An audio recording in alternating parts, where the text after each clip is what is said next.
class.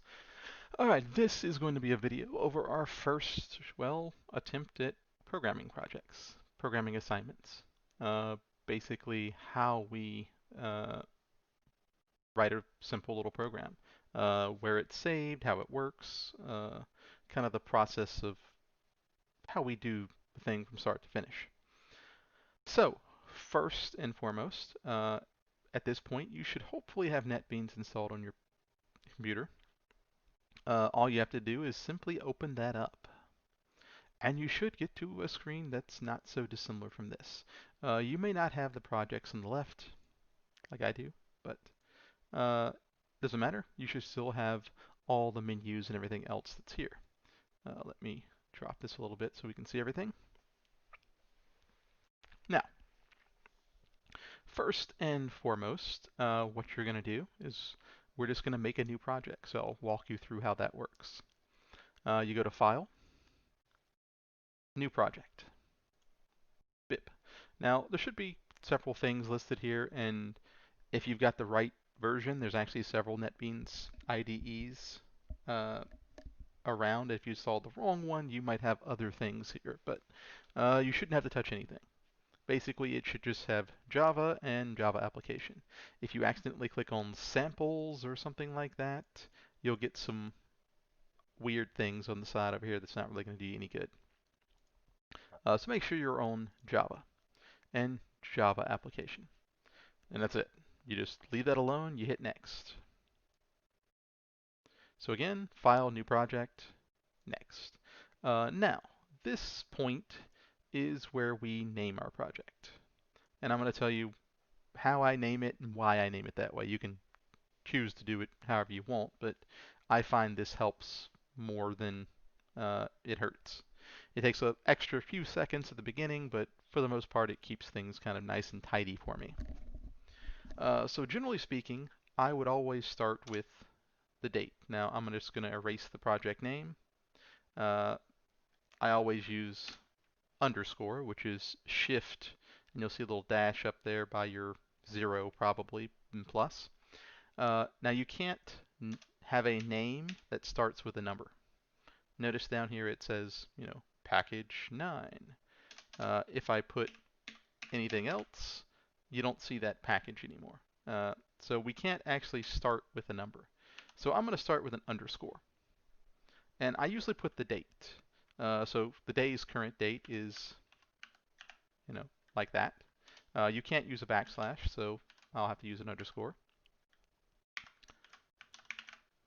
For example, like that. And the reason I put the date underscore is simply because it keeps things in order. Whenever I make projects, ding, ding, ding, ding, they're all arranged by that date. Now you can choose to do that if you want. You don't have to. I just find that it keeps things ordered. So if anyone ever has a question, uh, what should I look at for this project? Well, look at what we went over March 13th. And if you have those dates there, they'll be right there in order. There are other ways to order it, but I find this just keeps it in a nice order. So throughout the entire semester, everything is sequential. What we build all the way down. And I would encourage you to do that. Like I said, you don't necessarily have to. I just find it helps.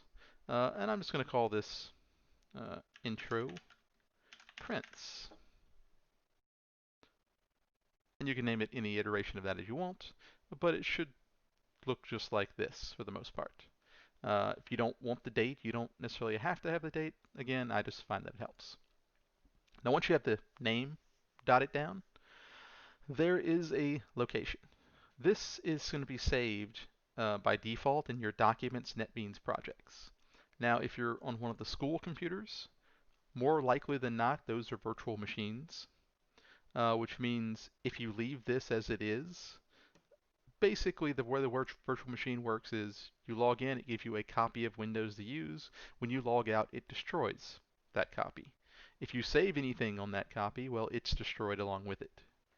The only places you can save things and keep it if you're on one of the school computers is a flash drive or the H drive. One of those two places. I find the flash drive tends to work a little better for most people. But you can change that save location by clicking Browse and just changing.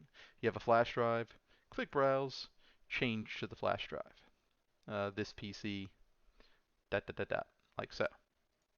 And then it'll change that location. Now you don't have to do anything else once you've got the location saved. If you want to keep it in your Documents NetBeans project, that's fine. Now down here at the bottom, you'll see it should have this name in here twice. If it's not in there twice, it's probably because you did this. You put an illegal character at the start.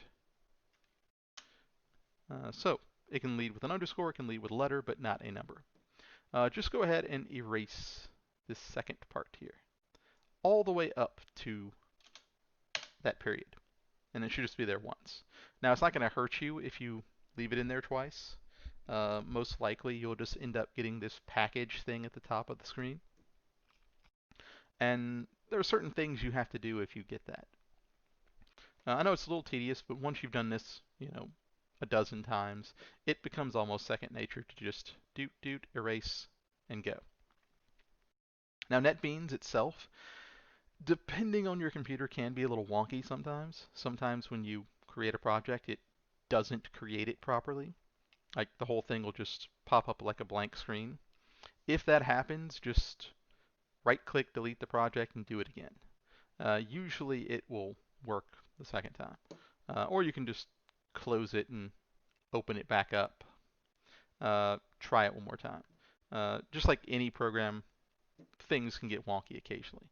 Most of the time it'll be fine, but there are occasions where you'll go new project and boop, it won't create the project properly. You'll have to do it again. But just delete that second one. If you don't, I'll hit finish. At the very top of the screen, you'll get like package something blah blah blah. And for what we're doing here, it won't really matter. But for later in the class, it absolutely will matter a little bit as to where we put things. Because the package thing is at the top, it has to stay at the top if you happen to get that. Now hopefully, if you ran through all those steps, you would be here, basically.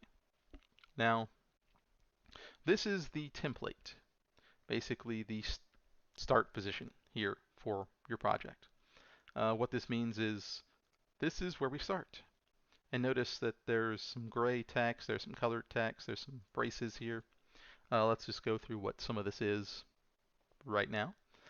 This top portion here, you see these right here, this gray. This is what's called a comment. And you can make comments throughout the code. Basically, whenever it's running, whenever it compiles, it completely ignores all the comments. That's just there for labeling, telling somebody what this is doing, telling yourself what this is doing. Leaving comments it's something you absolutely need to do. Because, looking back at your project maybe 2 weeks later, you may look at it and be like, what was I thinking? You may be looking at some other project or something, and it helps to have a little comment explain what's going on. So you always want comments, to explain things, because you may not even remember what you wrote some time ago. I'm just going to erase this top section of comments here. Now, if you erase this poorly, you'll end up with some red lines. If I don't erase all that, and you'll see this little error. Just means that basically that's the end of a comment. You can actually do two types of comments. Let me just show you that real quick. Backslash, backslash. A single line comment. And then the next line is code. If you want to block, it's backslash star. And then I just press enter. And you'll see a block comment. More comments. So this is just two ways you can kind of put notes in your code about how things work. Usually by default, it'll list the author, whatever your computer's name happens to be. I always erase the little top part because it's just redundant, doesn't really need to be there. But these little comments, you may want to put your name, the project name, various other things at the top. Now, that is just notes, not actual code. The actual code stuff happens once we get to this line here. Now, Notice it says public class, and then the name of the project that I gave it is right there. Underscore, the date, intro prints. Now we have this little at param args. This is just a comment. You can erase that if you want. It doesn't really do anything. Now this right here, public static void main, is where in Java 1, 90% of your code is going to go. It's going to go between these two braces, this one and this one. So what I'm going to do is click after this to do code application logic here and just press enter a couple of times. And this gives me a couple of spaces to kind of work with. And what I also do, and I would absolutely encourage you to do this, at the end of this brace, notice how when I click on it, it highlights. This is the brace that ends the main. I'm going to put a comment. It says that ends the main. This one ends the class right up here. So in class. Now I know it seems like a little bit of extra work, but as we go through the class, the entire course, what's going to end up happening is you're going to have more of these braces. And braces are probably the absolute #1 reason people have errors in their code. Problems, red underlines. If you're missing a brace, you get red underlines. If you've got too many braces, you're going to have some underlines with different errors, which we'll talk about at a later time. But so you always want to make sure that you mark these. And I'm going to tell you from experience, I started making students do this because I noticed all the problem with braces. And the problems diminished greatly. In fact, many of them moved on to four-year schools, and they found out that not a lot of people told people to do that, and they were the only ones who weren't having huge problems with all these braces. It really does help to put the little comments here, even if it just takes you like a half a second to do it. It's totally worth doing. So get in the habit of adding those. If you have a project and this is what it looks like, for example, can't tell you how many times people have turned in a project and this is what I see. You just screwed up, like majorly. You shouldn't have like 5 braces back to back all lined up like this. Boop. But that's a topic for another time. For now, let's focus on this particular project. Comments and printing things on the screen. Now, whenever we want to print anything on the screen, and we're going to do this in between these two braces. If I do it above, it's going to be an error. It has to be inside this main here. So in Java, it's actually a little long, but I'll show you a shortcut to that. It's capital S, and it has to be capital. Java is case sensitive. If you know, a lowercase s and an uppercase s are two different things. So capital S, system, dot, and you'll see some stuff pops up if you take your time. Out, dot, and I want print ln. And a lot of times these IDEs will fill stuff out for you, and you can use that to your advantage a little bit.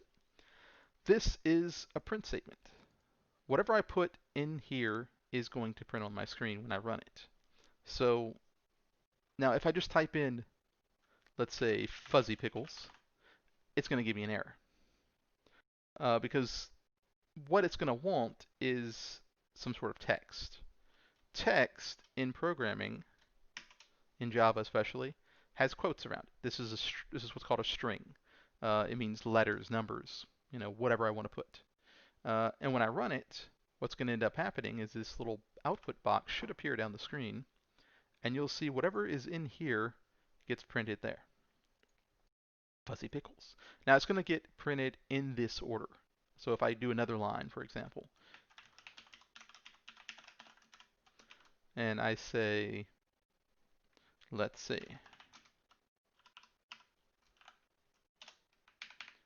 now another thing about programming, Java and a bunch of other languages actually, is at the end of each line, you have to have a semicolon. And that just tells the compiler Java that that's the end of that line. So I do need to have this line. In fact, it'll tell you if you don't have it if I hover over this, you see the red line is an error. And it's saying, hey, you're missing a semicolon. And I can just do that. Now, it's going to print this in order. Fuzzy Pickles, it'll go down to the next line, it'll print this one here. So as you see, it's going to print. Now you notice that there's a space here, but it didn't print any space in between here. It's going to print, and it doesn't matter how many spaces I have here. It's still going to just go over to whatever the next command is. Do that on the next line. The only place that matters as far as spaces is inside. So if I space that out, that's what you're going to see. Now there is a way. Let's say I go in here and I use, this is \n in the middle of this. There's a couple of characters you can type in quotes that do some extra things. This \n basically means new line. So \n means new line. \t means tab. So if I did, for example, a t, and it's this t, not the other slash, but if I do the other slash, you'll see that it doesn't do the same thing. But if I use the \, it means 5 spaces. So \n means new line. Basically just press enter there, and then it'll print this on the next line. And /t is tab. And these are particularly useful when you're trying to space things out, printing things on the screen. Now, you can print text, you can print, big of a sentence as you want, or we can actually print numbers as well. I can go over here and say, for example, if I reach the quotes, let's say 90. Well, it'll print 90 on the screen. If I say 90 plus 90 in the parentheses, it will do the math for 180. Now if I say 90 plus 90 times 2, and here's where logical processes come into play. If you're not careful, you would get this wrong. Now, 90 plus 90 is 180, and if you look at this, you'd be like, oh, 180 times 2, 360, right? But that's not what's going to happen. Math in programming always follows order of operations. So if you remember PEMDAS, I think is what it was called, right? Is it PEMDAS? DOS, there we go. It's parentheses, exponents, multiplication, division, addition, subtraction, in that order. So what's going to end up happening is, and of course multiplication, division tend to happen kind of with the same priority, but this right here will happen first. So that's 180 plus 90. So what you end up getting is 270. So math is going to follow the order of operations, and this can lead to errors sometimes. Someone does this and they're like, why isn't it doing 260? Well, it's doing what it's supposed to be doing the way it is, programmed to do it. A lot of people will complain when they're writing a program, the program's not doing what I told it to do. But that's kind of a false statement, because a program will only do what you tell it to do. If a program's not doing what you think it should be, it's because you programmed it wrong. It's some sort of error with the person sitting behind the chair, between the chair and the keyboard. If anyone's ever done any IT, I think it is called, is it PEBCAC, I think? Let's see here, something along the lines of that.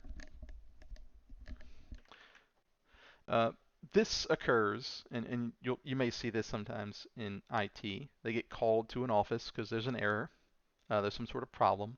They go in,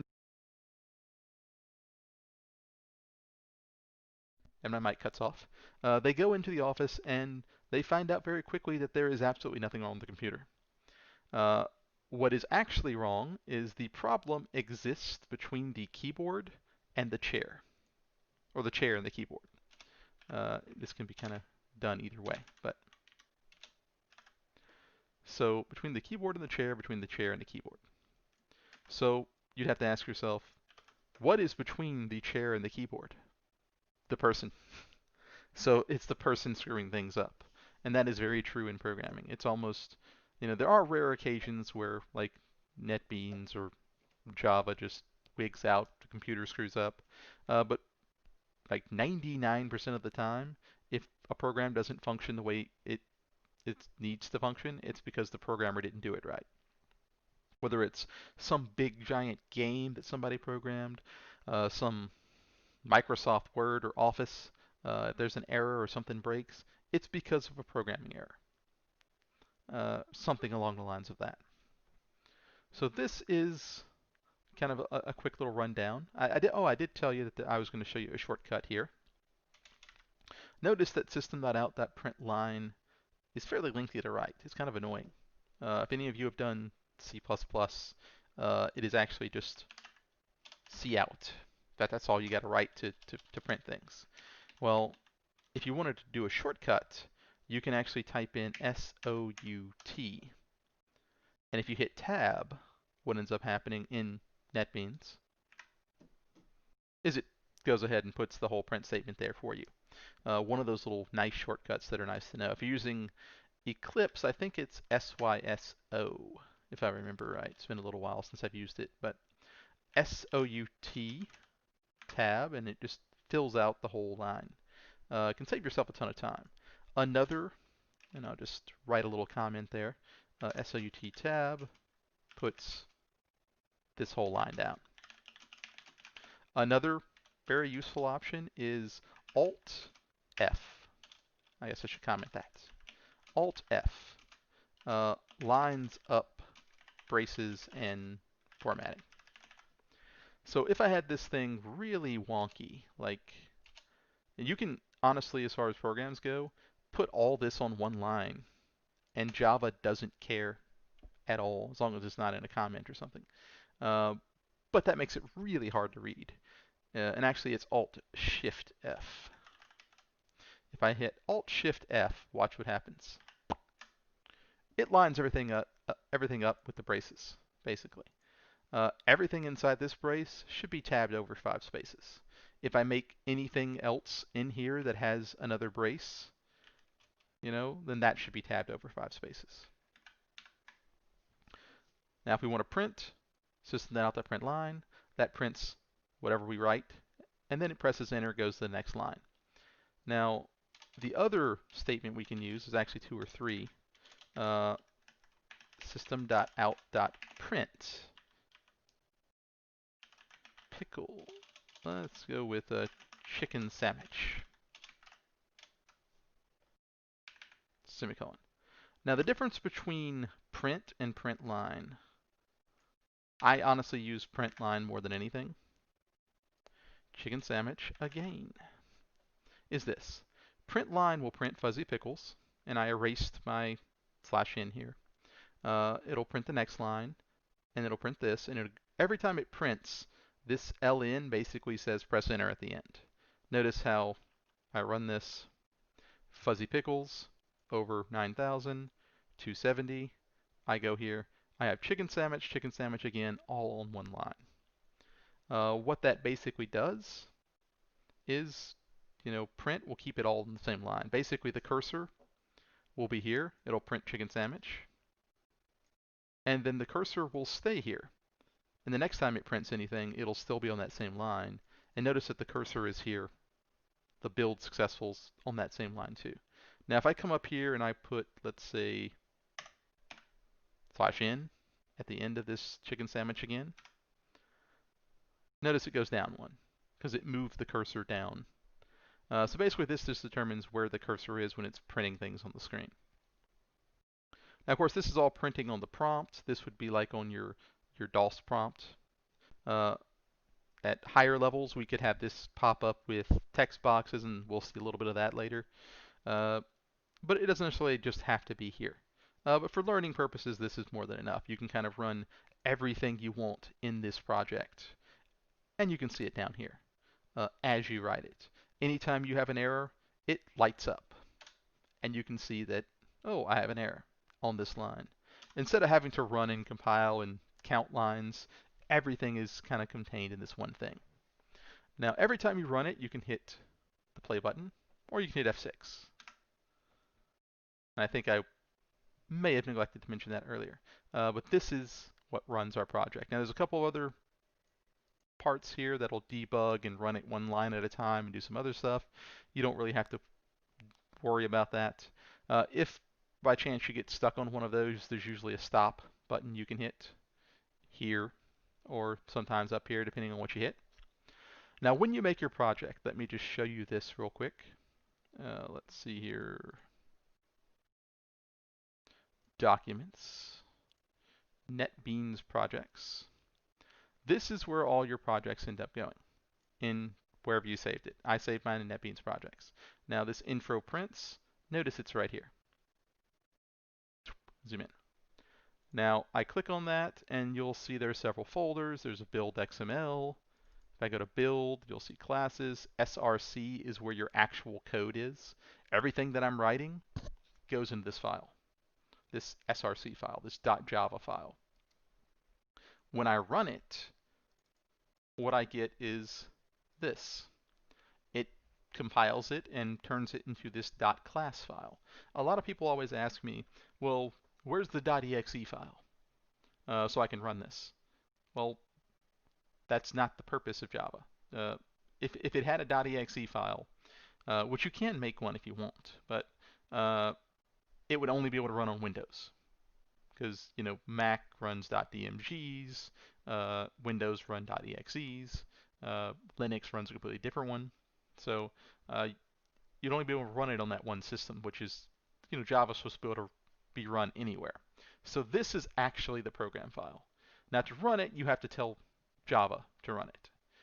So if you want to, you can actually make a little batch file that'll run Java and run this file just like it would a normal program.